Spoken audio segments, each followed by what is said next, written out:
মেঘের চাদরে ঢাকা এক পাহাড়ি জনপদ ছেড়ে শুনশান নীরব ঝিরিপথের কলতান শুনতে শুনতে বড় বড় খাড়া পাহাড়ের সব অ্যাডভেঞ্চার পথ পাড়ি দিয়ে নদীতে পাহাড় বুলন্দ ঢেউ পার হয়ে যখন পাখির চোখে দেখা মিলবে সেই গন্তব্যের, এ যেন শুষ্ক হৃদয়ের এক প্রশান্ত উচ্ছ্বাস।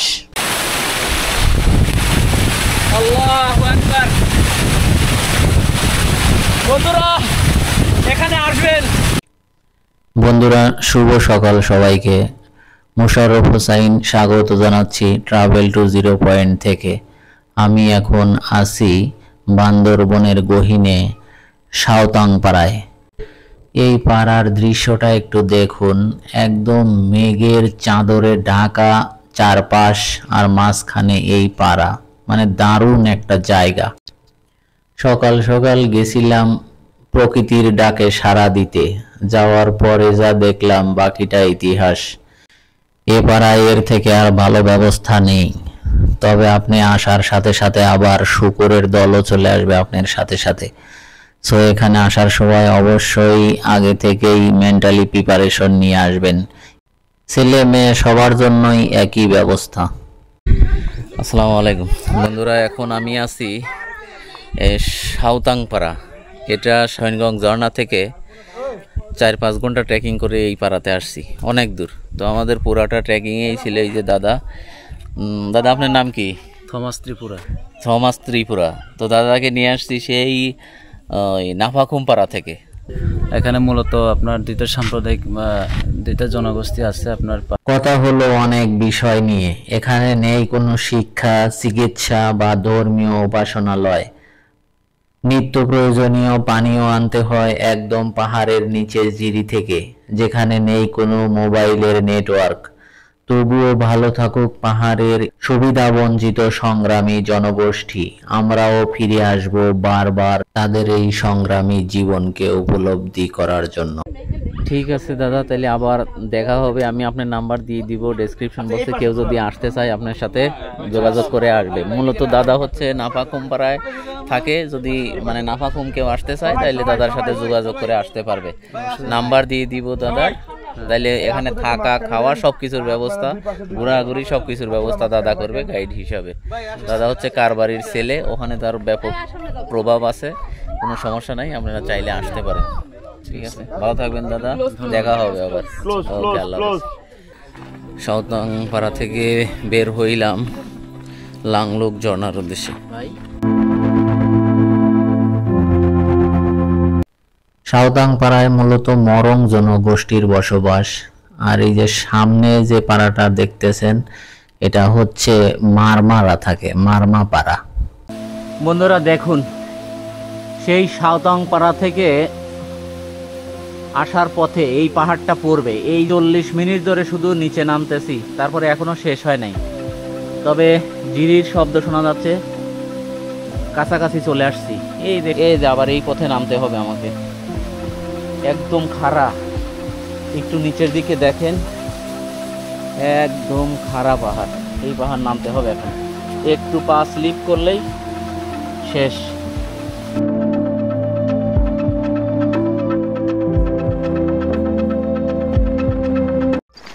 বন্ধুরা দেখুন, লাংলুক ঝর্ণাতে যাওয়ার পথের এই জিরিটা কি সুন্দর, একদম গহীন জঙ্গলের ভিতরে, কোথাও কেউ নাই।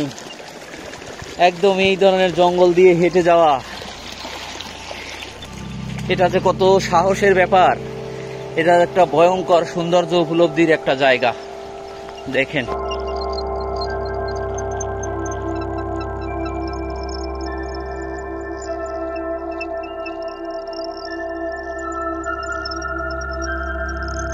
লাংলুক যাওয়ার পথেই একটা পাহাড়ের উপরে পাহাড়ি দোকান দেখতে পাচ্ছি। আর দেখি সামনে যায় কি আছে। এই যে কলা, প্রচুর পরিমাণ কলা আছে। এটা কি লেবু, লেবুর শরবত, এই শুধু কলা আর এই যে লেবুর শরবত। কি রাস্তা দিয়ে হেঁটে আসতেছি, এত সুন্দর, মানে এই ঝিরি পথে অল্প অল্প একটু পানির মধ্যে হাঁটতেছি, মানে জাস্ট অন্যরকম অনুভূতি। যতই সামনে আগাচ্ছি ততই ভালো লাগতেছে, মানে রাস্তা শেষ হচ্ছে না, তারপরেও এই ঝিরিতে হাঁটতে ভালো লাগতেছে। বন্ধুরা, এই যে সাঁওতাং পাড়া থেকে বাঘের মুখ আসলাম, এখানে আসতে প্রায় পাহাড় এবং জিরি ট্রেকিং করে আসতে প্রায় 3 ঘন্টা সময় লাগলো। এই পাশ থেকে নৌকা নিয়ে আমরা বাঘের মুখ পাড়ায় যাব। ওই যে দেখা যাচ্ছে সামনে একটা ঘর, ওখানেই যাব।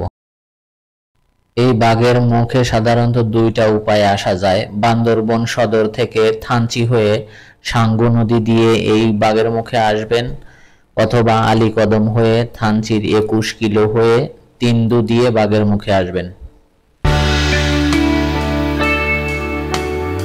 সবাই বাঘের মুখে আসছে কিন্তু বাঘ নাই, বাট এই যে পেঁপে আছে, পেঁপে খাইতেছি আমরা। এত সুন্দর বড় বড় পেঁপে। এই যে আমাদের দাদা অং। আমার নাম অং, কিন্তু আমি থাকি তিন্দু। আমার আশা বাড়ি হলো রেমেকি বাজার। রেমেকি বাজার। তারপর থেকে আমি নৌকা চালাই। নৌকা চালাও? জি। আচ্ছা ঠিক আছে, তোমার নাম্বার দিয়ে দিব ডেসক্রিপশনে।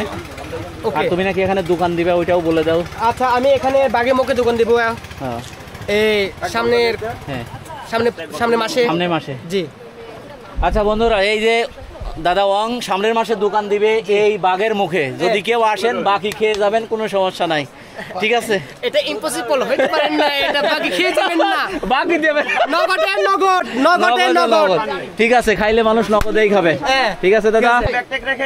এটা হলো মুরগি কাবাব। এটা মুরগি কাবাব। মুরগি হলো এটা ফ্রাই করা, আর এটা সিদ্ধ করানো পরে এটা কি বলে চিকেন। এটাগুলো অনেক মাংস ভালো।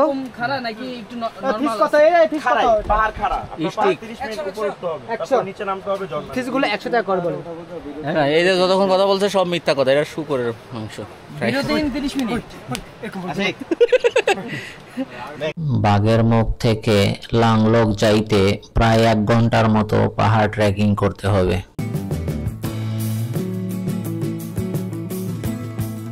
পথে আপনারা হাঁটবেন যদি লাংলুক ঝর্ণাতে আসেন।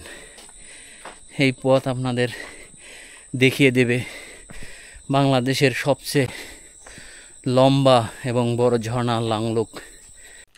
ওই যে দেখা যায় ঝর্ণা, মানে অনেক দূর থেকেই বোঝা যাচ্ছে যে ঝর্ণাটা অনেক লম্বা।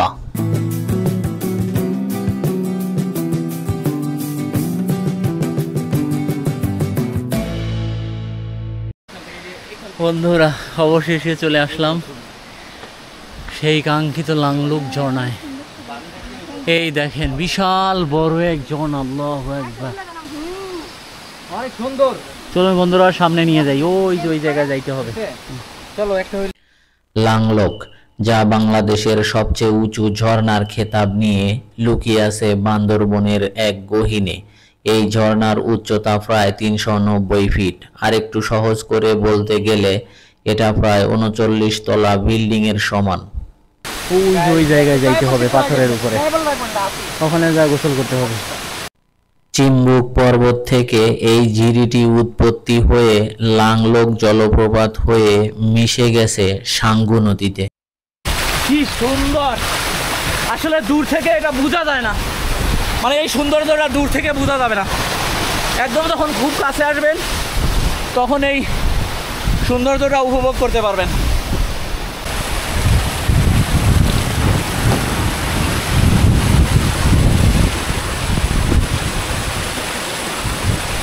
এই যে দেখেন বন্ধুরা, কই আছি এখন, আল্লাহু আকবার, সবচেয়ে বিশাল একটা ঝর্ণার সামনে দাঁড়িয়ে আছি আমি এখন।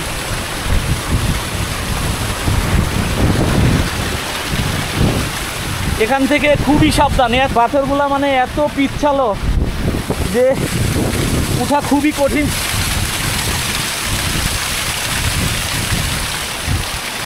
বন্ধুরা, এখন আমি এখানে গোসল করব। এখানে গোসল না করে ফিরে গেলে এটা হবে অতৃপ্ত আত্মার মতো। যত কষ্ট করে উপরে উঠলাম। এই যে এখানে বসে আমি গোসল করব বন্ধুরা।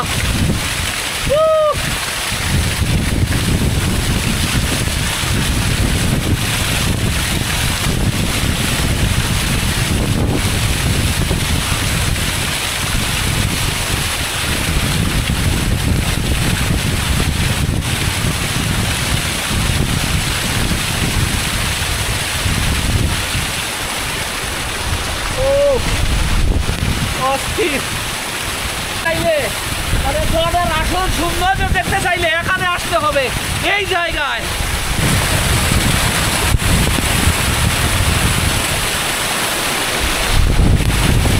আল্লাহু আকবার। বন্ধুরা এখানে আসবেন, একদম উপরে উঠে আসবেন, যেখানে গোসল করা যায় পাথরগুলোর উপরে ওঠার চেষ্টা করবেন। মানে অন্যরকম সুন্দর একটা জায়গা। রিক্স আছে, এই যে কোনো সময় এত বাতাস উপর থেকে, এখানে একটা কিছু বললে আল্লাহ রক্ষা করুক। সো বন্ধুরা চলুন নিচে নেমে যাই। ভালো থাকবেন, আবার দেখা হবে নতুন কোনো জায়গায় নতুন কোনো ভিডিওতে। তো সে পর্যন্ত সবাই ভালো থাকবেন। আল্লাহ হাফেজ, আসসালামু আলাইকুম।